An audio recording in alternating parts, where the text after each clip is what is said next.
All right, so let's cover section 4.1, exponents and their properties. And here in this box, just a quick refresher. We're going to use the word exponent and base quite often here. So the base is the number you're raising to the exponent. So all of these examples we're looking at, the key word really is the word like. So all of the different rules of exponents only work if the bases are identical, which of course they are in this example. So 2 to the third, we could rewrite this as 2 times 2 times 2, because remember that's what raising something to the third power means. It doesn't mean 2 times 3.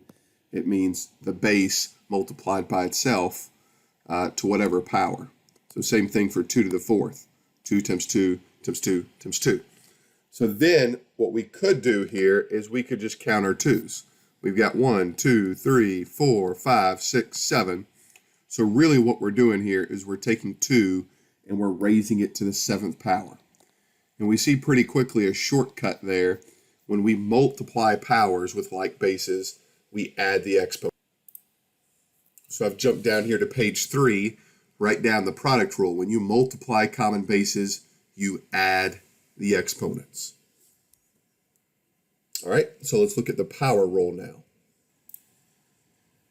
So an example of the power rule would be x to the third raised to another power, in this problem, the second. So another way to think about this problem before we talk about the shortcut is x to the third to the second just means x to the third times x to the third. And we, of course, just learned when you multiply variables, you add those exponents. So this is going to be x to the third plus third power, which is x to the sixth. And we can also see a pretty simple shortcut when you raise a power to a power is we could simply just multiply those exponents there. So that's what the power rule looks like. When you raise a power to another power, you multiply the exponents. These two, you really want to pay attention.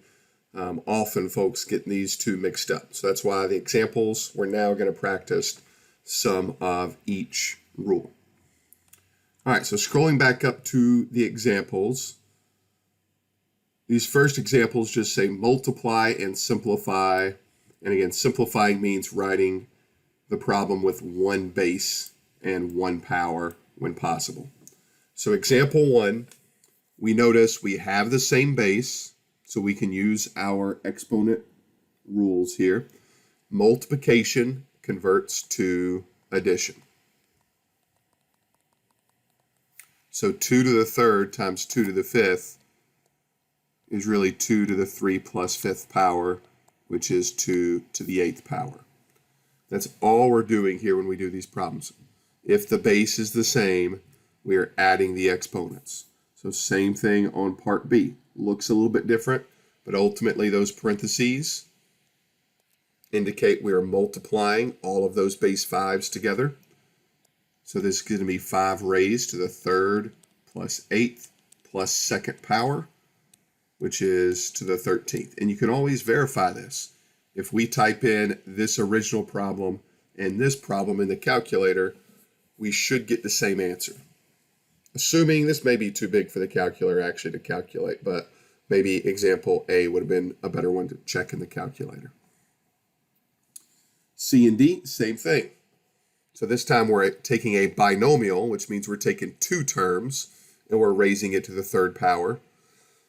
So the common base in this problem is the parentheses and everything inside of it. But ultimately, we're still just multiplying the common base in this problem. So we're just going to add the exponents. 3 plus 4 gives us 7. Letter D, we have several different bases. So we have a base A.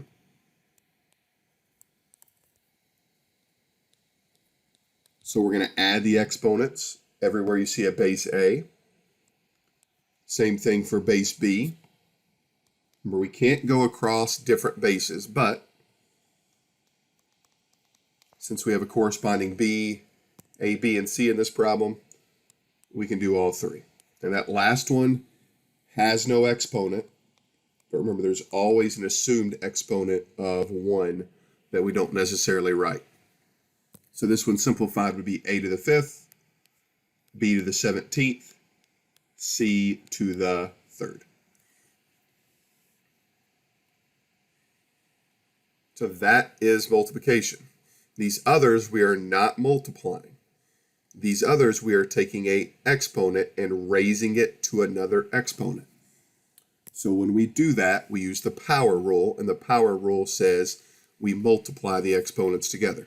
So x to the 8th to the 3rd is the same thing as x to the 8th times the 3rd, which of course is x to the 24th. Only difference in this last example is we have 2 different bases in there. We have a 3 and we have an a to the 7th that we're raising to the 3rd power here. And remember, the 3 has an assumed exponent of 1 already.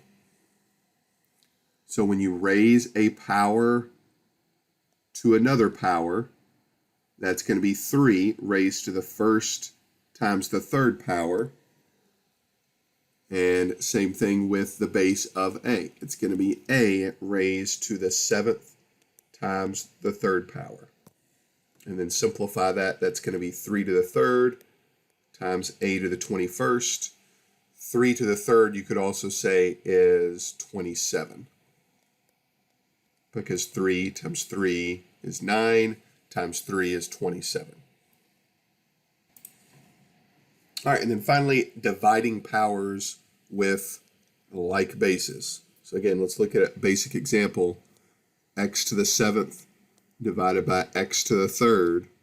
We could rewrite this problem just as easily as x times x times x times x times x times x. 7 x's, because that's what raised to the 7th means, divided by x to the 3rd. And then we can see pretty quickly what's going to divide out. Anytime you divide something by itself, you just get 1. So 3 of these x's cancel. Notice all of them cancel from the bottom. So at the top, all we have left is x to the 4th. At the bottom, all we have is a 1, which we don't really need to write because anything divided by 1 is itself. And once again, we see a pretty quick shortcut using basic arithmetic to get that 4.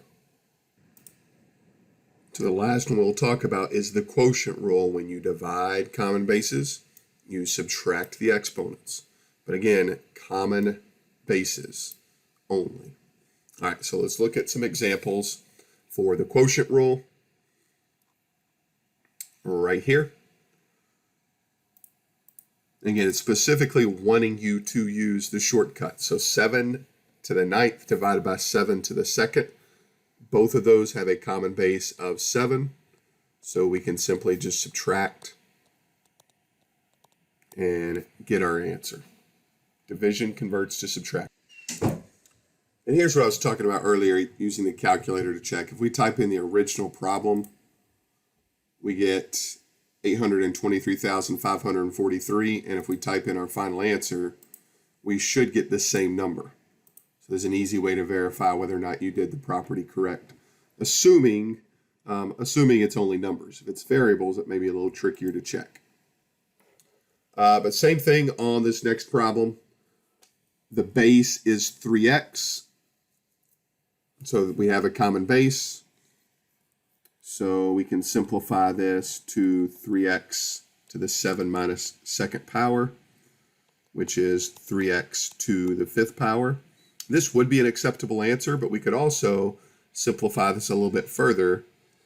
And remember, both of those bases on the inside, while together they form one base because they're inside a parenthesis, if we do the power to a power rule, we could say, oh, well, they're different bases. So that's going to be 3 to the 5th and x to the 5th. And then 3 to the 5th, I think, is 243. X to the 5th. So this answer is acceptable, but so is the second one right here. And then finally, we've got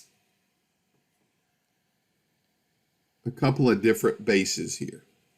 But the thing is, 22 over 12, if this was just the problem and I said divide 22 divided by 12, you could do that.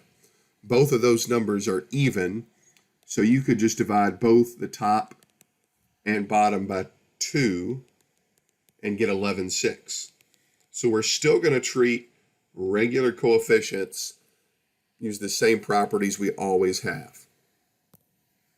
But then the bases in this problem, a to the 7th divided by a to the 2nd would be a to the 5th, because we subtract, and b to the 3rd divided by b to the 1st would be b to the squared.